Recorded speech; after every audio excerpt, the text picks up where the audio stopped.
speaker, Peter Agre, probably needs no introduction. He's the Bloomberg Distinguished Professor at the Bloomberg School of Health at Johns Hopkins, and is also the director of the Johns Hopkins Malaria Research Institute, and you may know him for his being the recipient of the 2003 Nobel Prize for his discovery of aquaporin. So he's going to talk to us about his journey through scientific discovery and expecting the unexpected.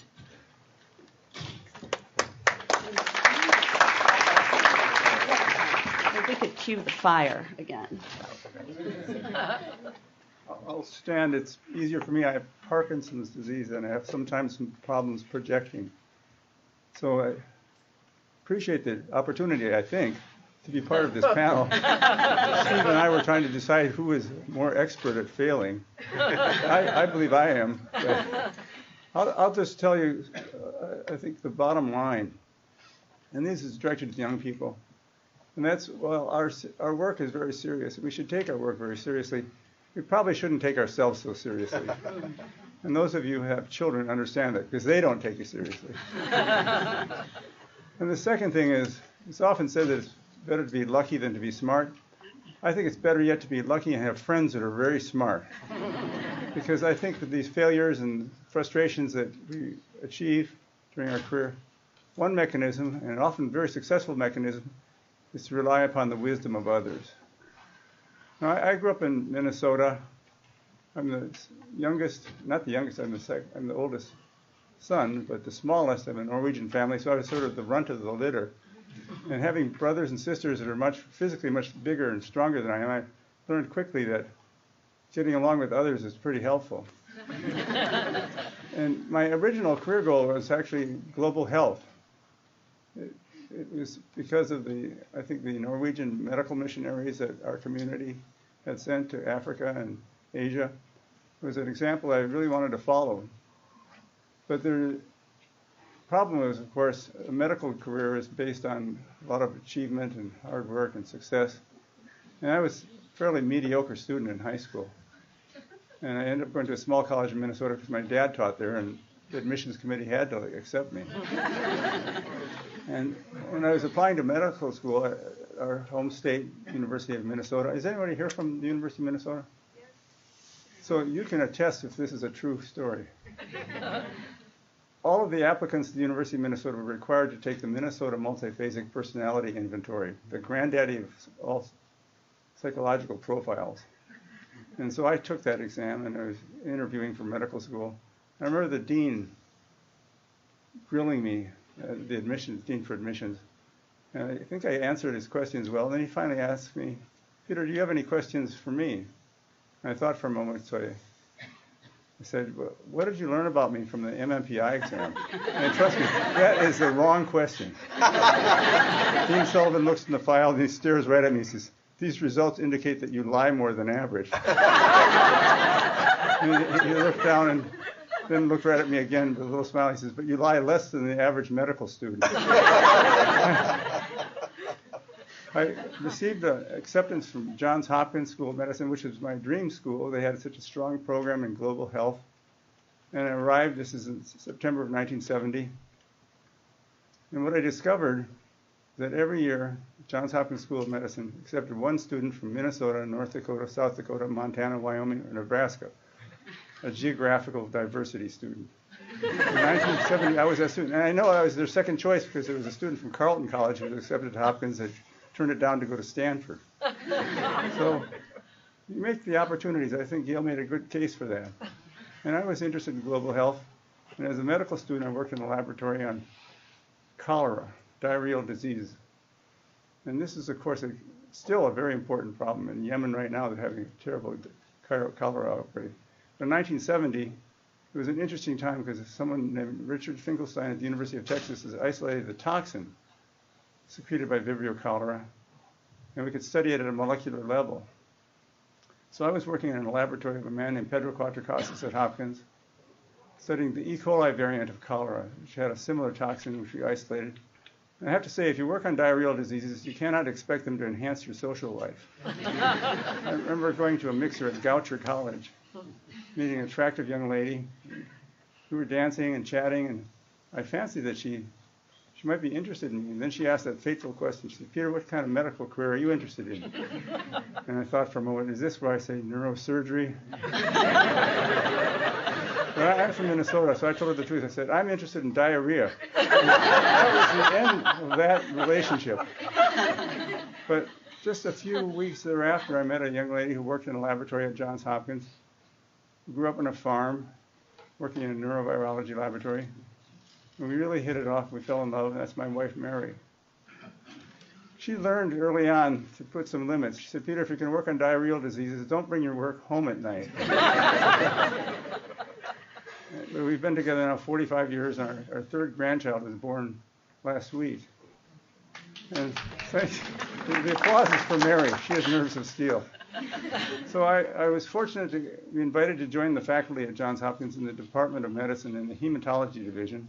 I did a hematology fellowship at UNC Chapel Hill and thought red cell membranes were going to be an interesting source of new proteins and adventure with some clinical relevance.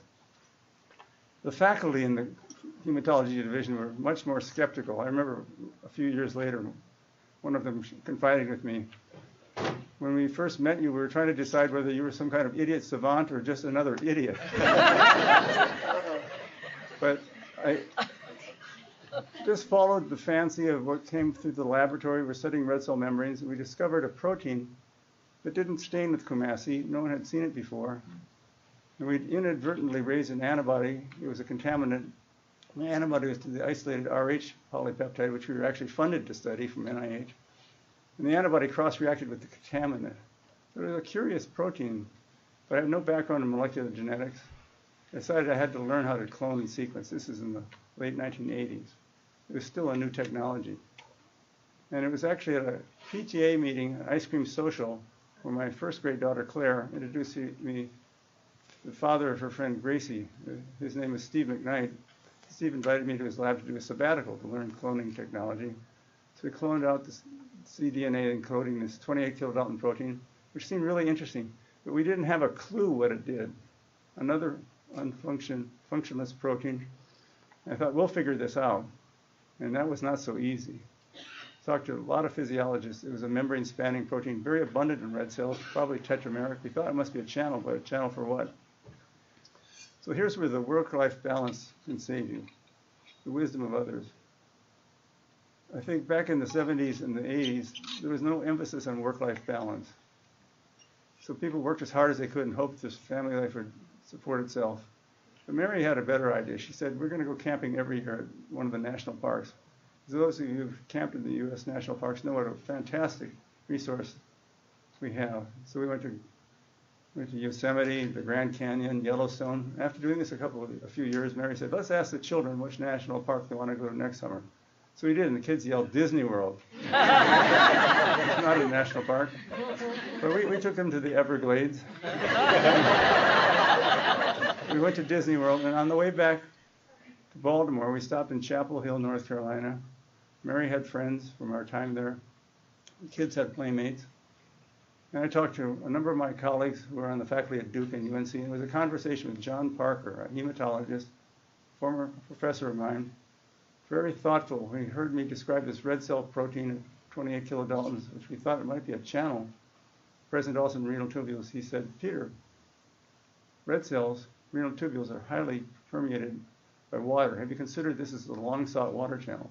I'd never heard those words together, water and channel. It was really John's suggestion that we pursue this. And suggested I talk to Bill Gugino at Johns Hopkins, a young physiologist, and we worked together in his laboratory, expressing the cRNA for this new polypeptide, Xenopus laevis oocytes. And when we did that, the oocytes look just like the control oocytes. You can culture them in isotonic culture medium, there's no difference. But if you transfer them to distilled water, an osmotic gradient, huge explosion. No sound effects, but to see the oocytes pop like popcorn. It was an amazing, simple experiment and got us a lot of attention that we were not prepared for, really. But we teamed up with other scientists, and getting a team of scientists together is not altogether easy, particularly if you're in a very small lab and with clinical expectations. But sometimes really good people come from origins you might not predict.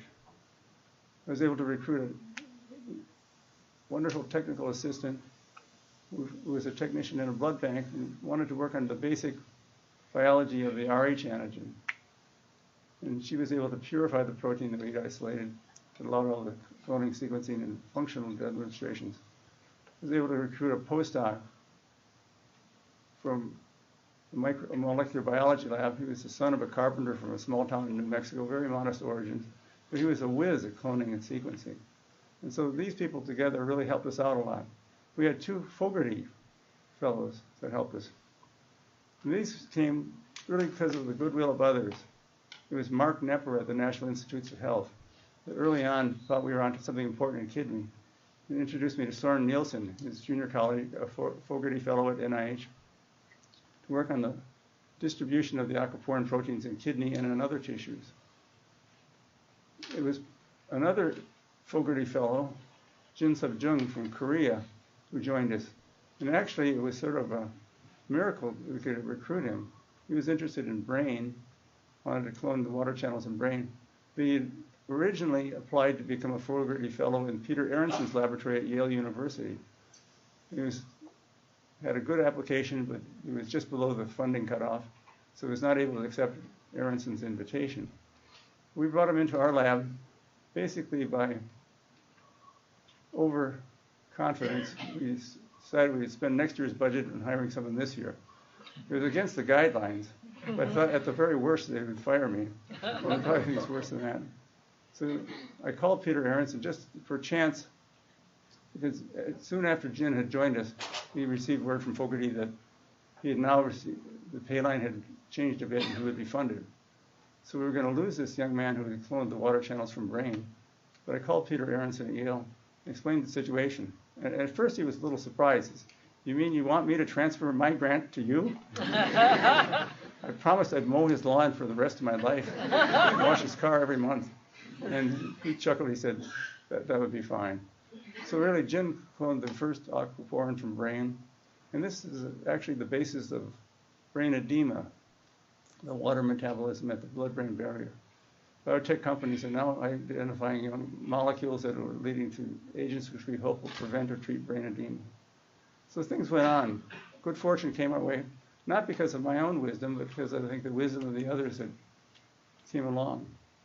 Now, I have to say something about the Nobel Prize, because I think there's a lot of belief that this is something that someone is predestined to win.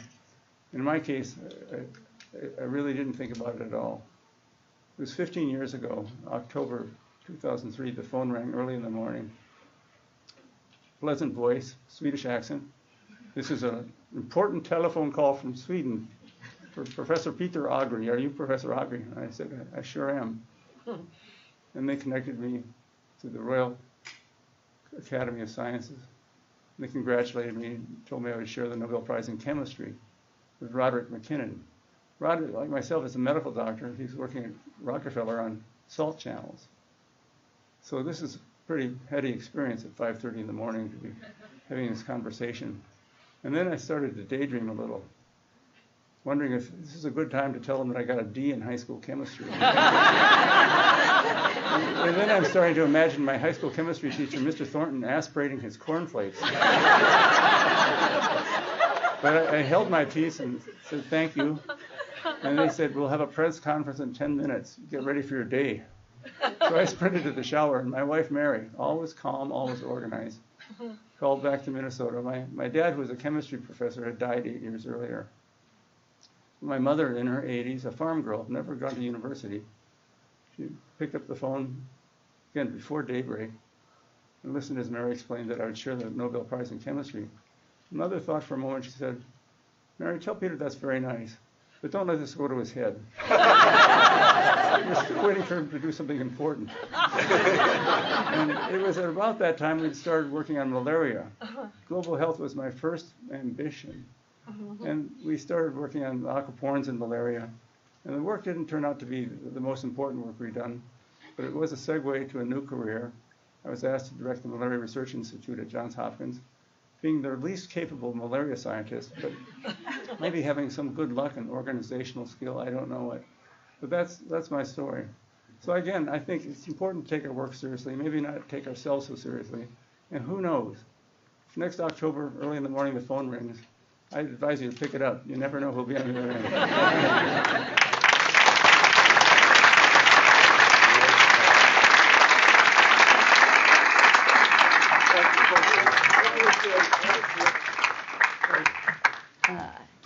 Any burning questions?